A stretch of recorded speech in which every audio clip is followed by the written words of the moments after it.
Chaque projet commence par un problème à résoudre, un besoin à combler ou une innovation capable de transformer et améliorer la qualité du travail, voire le quotidien de ses utilisateurs. Le nôtre a commencé de la même manière, comme tous les projets. Découvrons-le ensemble. Cet épisode 4 sera consacré au DosiCase Neo, l'évolution de la V1 du DosiCase.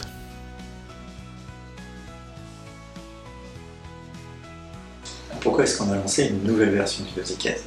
Alors la première raison, c'est conjoncturel. Tout le monde a eu à souffrir de 2020 et de la crise internationale. Et nous aussi, au niveau du DosiCase, il a fallu qu'on réfléchisse à des solutions suite à l'augmentation des prix des composants, à leur rareté, à l'obsolescence. Donc ça, c'était la première raison principale. La deuxième, c'est que nos clients nous ont demandé des évolutions, parce qu'une fois qu'on montre un nouveau produit, une innovation, et ben, elle amène des nouveautés. Et donc, suite à ces demandes d'amélioration de performance, de nouvelles fonctions, ben, on a été amené à réfléchir à cette nouvelle version de DosiCase. Et puis, il y en a une troisième que j'ai oubliée. On a vu aussi des équipements évoluer et finalement, il y a 4-5 ans, arrivé des nouveaux dosimètres, entre guillemets sexy. On est loin de la boîte carrée du parallélépipède de la boîte d'allumettes du Zephyr. Et on a aussi décelé des besoins de précision qu'on n'avait pas avant. Avant, on avait un équipement très bon pour être ludique, où une mesure c'était 30%. Donc on est à 1 mètre, c'est plus ou moins 30% d'un mètre, et à 10 mètres, c'est plus ou moins 30% du mètre. Mais sur un aspect ludique, au sens apprentissage, c'est parfait. Par contre, si on arrive à vouloir aller plus loin, ne faire pas que de la formation, mais de l'immersion en environnement, et qu'on veut commencer à simuler ce qui va se passer quand on fera une intervention, il faut plus de précision.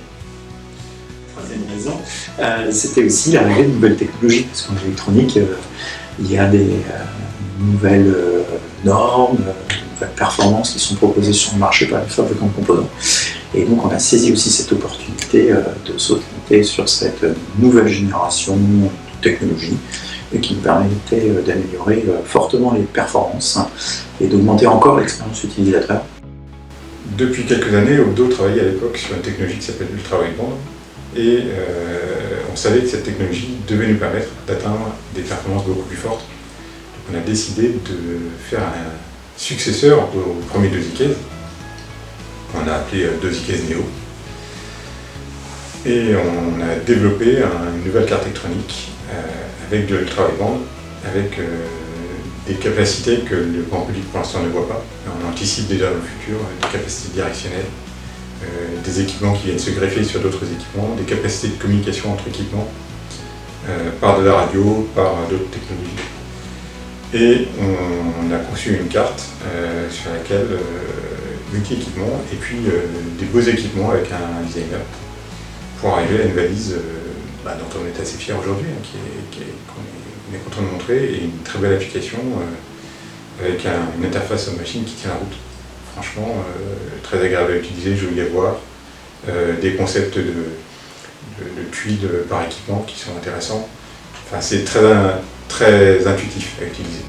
Donc toutes ces raisons combinées ensemble, problématique de composants, nouveautés technologiques et demande de nouvelles fonctions, nous a donné envie de lancer une nouvelle génération.